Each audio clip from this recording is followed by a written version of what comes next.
going to give a presentation this morning, Joe Charnock, and Joe is on our board of directors, and thank you, Joe, for doing that. And it's going to be on the do's and don'ts of volunteering, and Joe's with Visit Penticton, as you can see. So they have gotten, I'm sure, a lot of feedback on what's gone on with the different events and festivals in the city from various customers. This is just a kind of brief overview based on some of the kind of do's and don'ts of volunteering and volunteer etiquette that we've kind of pulled together, because we do have a volunteer team here, and also a lot of this applies to we take on typically students and students studying tourism over the summer months. And they kind of adhere to these protocols as well. And it's just, again, if anybody has any questions or comments, just jump in as we go along. So essentially, I mean, being a volunteer, it is a unique experience, and it can be quite life-changing for people that kind of go through it. And really, in order for it to be something positive, it's important that the volunteer and the organisation that they represent, have a win-win exchange. You need to kind of, as I say, get what you want out of it, and the organisation needs to get what they want for it to be successful. And in order to do that, communication is really key. So whether that's between the volunteer and the organisation that they're representing, but also between the volunteer and the members of the public or customers that they're actually serving as part of their role. It's important to have that kind of constant back and forth. So this is just some of the kind of the elements of, again, what we would consider volunteer etiquette. This is what we expect from our volunteers, and again, this is what we expect from our staff. But I think this is stuff that kind of it usually kind of across the board. So essentially be positive and have a positive attitude. If you're committed to volunteering for something, it's obviously something that you're very passionate about, and if you're able to kind of share that passion and show it on your face and show it in the way that you talk, it's kind of infectious, and the people that you're dealing with, they'll feel more at ease. They'll as I say, become more open, again, whatever it is that you happen to be volunteering for, and again, it just makes people happier. It's important to be on time. Time is really important, again, for both the organizations and again for members of the public. People are relying on providing a service, and it shows, again, your level of commitment and your respect for the organization, that you are following kind of a set schedule and adhering to that. Dress appropriately, that's another thing as well. Typically, a lot of volunteer organizations will have a uniform, particularly if you volunteer for us, we provide uniforms, but also if you volunteer for events, they'll usually have a t-shirt. It helps to identify the person as a volunteer, so members of the public can actually go to them, but also I think it creates the sense that they're part of a team as well. So we always find that's really important, for all of our people to be part of the one team, and in some aspects it also can be a safety issue as well, ensuring that you have appropriate footwear, or that you're dressed for the weather, if you're going to be outdoors and things like that. Follow the rules. That may seem a bit obvious, but again, it's one of those things that kind of it provides that you have that commitment and respect for the organization that you're serving. It also will kind of safeguard you in the event that again, things go sideways, as they always do, but again, if you're adhering to the kind of rules that are set forth, there's usually procedures and policies in place for dealing for those things when things do go sideways. And essentially, it's important to kind of, again, go over the description of the job that you'll be doing, and understand what those expectations will be, because again, even as a volunteer, I think you are providing a commitment to that organization, and they're relying that you're going to deliver, and from your perspective as a volunteer, you should also rely on the fact that the organization that you're volunteering for will offer you that same level of respect by providing you, with those rules and guidelines. Yeah, do the best job you can. Again, this is one of those things that goes to that kind of passion and drive. It's likely that, again, if it's something that you're very passionate about, you are going to be more committed to. There's no point volunteering if you're going to do any kind of half measures. Again, like, people are relying on you as a volunteer to provide a certain level of service, or so yeah, just again, do what needs to be done. Getting along with others. Nobody can like everybody. That's just not possible. But I would say that, again, always have that mutual respect. Always, again, be pleasant and polite. Treat others how you wish to be treated, both from a customer perspective and from, the people that you're working alongside. I think that it just creates that more comfortable atmosphere. It's important to acknowledge others. Acknowledge the other people that you work with. Acknowledge, again, that there are maybe full-time employees within an organization, and they have roles and expectations that are put upon them.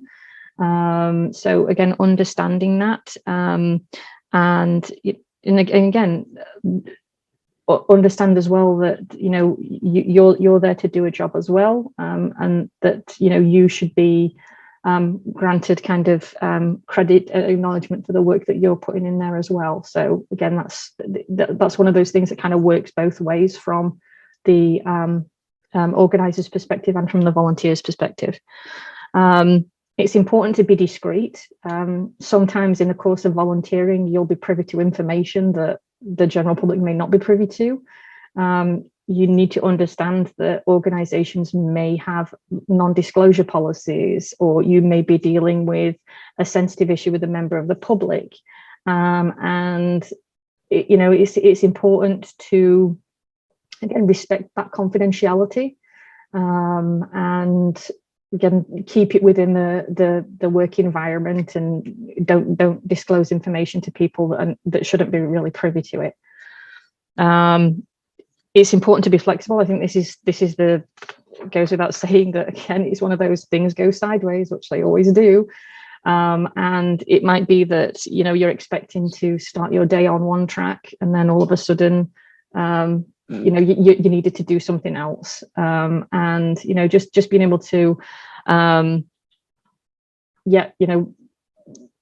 be prepared for maybe a different eventuality, because again, things happen, and it's one of those things. And I think, again, all of these key elements come back to that communicate. If there are any kind of issues, any ideas for improvement, anything like that, it's make sure that the people that you're working alongside and the organizations you're working for are aware of that. Your contribution as a volunteer is valid and it's valued, and it's important for you to kind of, again, make those contributions. As I say, because we all have different experiences and different backgrounds, and it could be something that nobody's even thought of or considered before. So it's like, you could really help out by applying your knowledge that you've gleaned in the years of experience in the various jobs and volunteer positions that you've had. So yeah, that's important. So essentially, local knowledge, it is an important thing for volunteers to have, because in many instances, volunteers are the first point of contact. So you could be the first point of contact for customers, clients, or members of the public. And if you're knowledgeable and you have expertise, it will make that person that you're dealing with feel more confident. So, if again, whatever situation you're volunteering with, if you're at the visitor centre or you're at an event and somebody comes up to you and is like, oh, I'm looking for say the public washrooms, you're like, well, I don't know. That's it's that's one of those things. It's like, yeah, you really should kind of have information on those things, and by putting those people at ease, the word of mouth, we always say this, it's the greatest form of advertising. When people have a very positive experience and they share it with other people, you can't buy that. And that goes again so much in tourism, but also for kind of other organizations. You're more likely to trust somebody that's actually been there and done that and is speaking from personal experience, than even the organization itself sometimes. And what people are sharing on Facebook and things like that. It's really important again to have that positive word of mouth out there. And it's also a really valuable resource for organizations, and it could potentially open up more volunteer opportunities for you, particularly for events. If because a lot of events will have a registration booth, and if you say like, oh yeah, I know all about the the wineries, and I know all about the breweries, and I tell people are at restaurants and things like that. That is really valuable. For event organizers, both for participants and for spectators. So that's good. So in terms of what we've called being an ambassador, being an ambassador, I think it's one of those kind of it's a slight step up from, again, just being an ordinary volunteer or member of the public. When you're an ambassador, you are, I'm trying to how to say this right. I would say an ambassador is, again, that first point of call, that go-to person, that trustworthy source. And again, somebody that an organization or a member of the public would instill their confidence in. So as an ambassador, it's important again to acknowledge and extend a welcome. That's one of the things that we always say. One of the first things we say to our volunteers and staff in the visitor centre is, when people come in, you greet them, welcome them. Provide a unique conversation to put them at ease. And asking questions is, again, critical. It's, how can I help? What are you looking for? Where are you visiting from? Because it's in kind of a volunteer situation, it's about them and their needs.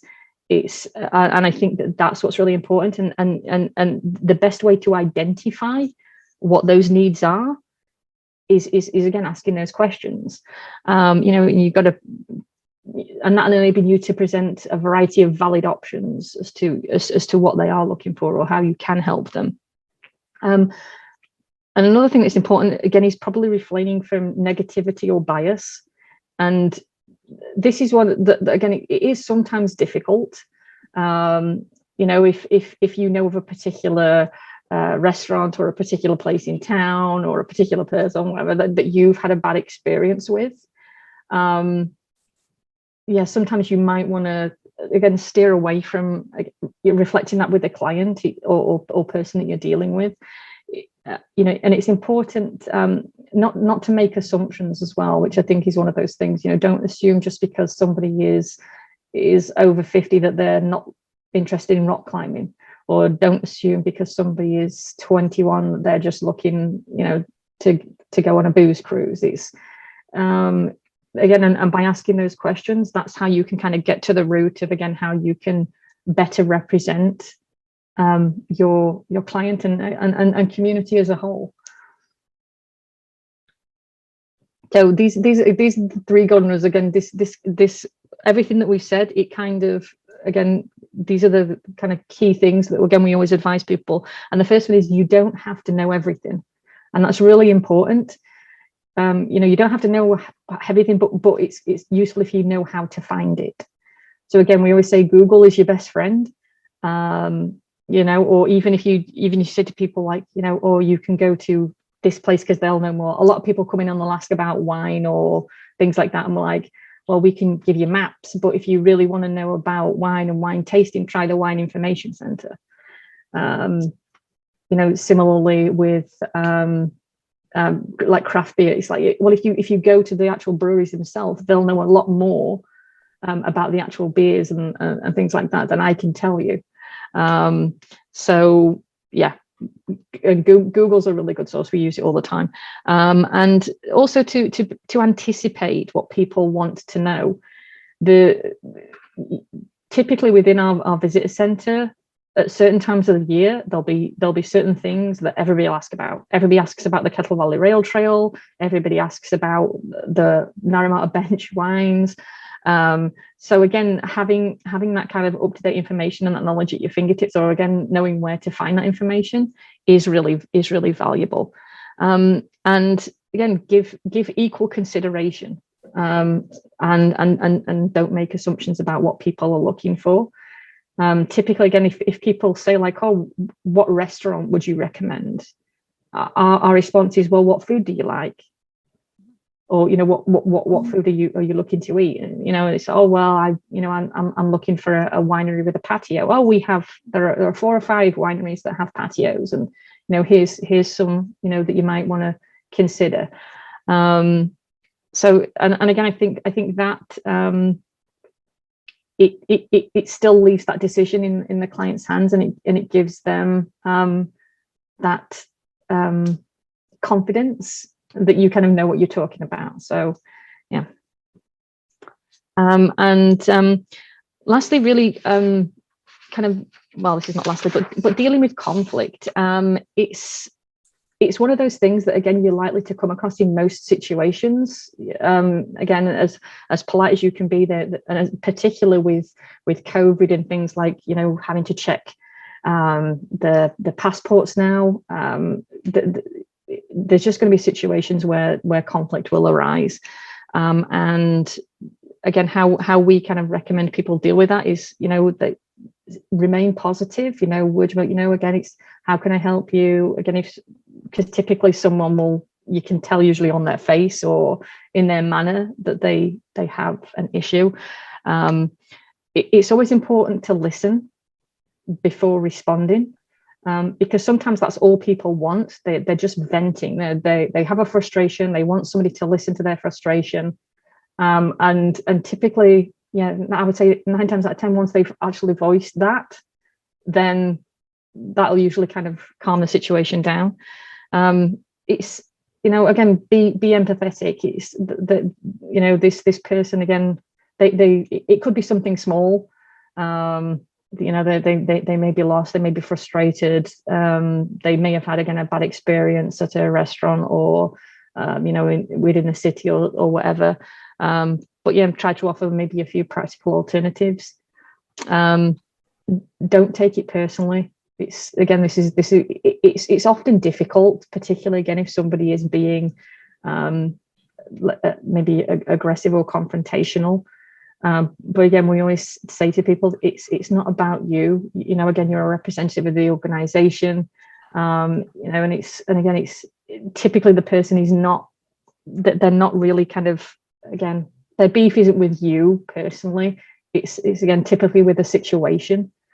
So yeah. But again, it's importantly not to tolerate abuse in any way, shape, or form. And again, we tell this to our staff and to our volunteers. If there is any situation, again, where you feel uncomfortable or anything like that, seek assistance immediately. So go to a supervisor or another member of staff. When again, because nobody has any right to, again, be abusive with you. So again, most of these tips, by following kind of these tips, it will usually diffuse most situations, and again, just make the environment more comfortable and safe for everybody. So lastly, this is just a couple of bits on, again, where you can kind of gather resources and learn more and practice. So we have a visitor centre at Westminster, and we have a ton of information about Penticton, and we have maps, we have guides, and not just for Penticton, but also the surrounding areas, Summerland, O'Key Falls, Oliver, Maramata. Our visitor centre manager, Paige Schultz, again, you could pop in. We're here Monday to Friday at the moment from 9 to 4. So again, if you just wanted to kind of chat or find out more information, find out about our own volunteer program. Typically, we have volunteers. They're usually between the months of May and September. But there may be an instance where we have an event through the year where we'd, like, for example, our tourism trade show that we typically do. We haven't for the past couple of years, but we're hoping to maybe in 2022. There's things like that going on. Also, if you're tech savvy, you can go online to our visitpenticton.com website. And again, there's a lot of information on there. We have an event calendar that's constantly updated with what's going on at the moment. And I would highly recommend, I've done it myself, but volunteering for a festival or event is a really good way to meet that really broad spectrum of people, across the community. There's again, so many different ages, demographics, and it's a really fun time. I volunteered for Jazz Festival, and I volunteered for Festivale and things like that. And it's a really good way to, again, find out what's going on and stay in touch with the community.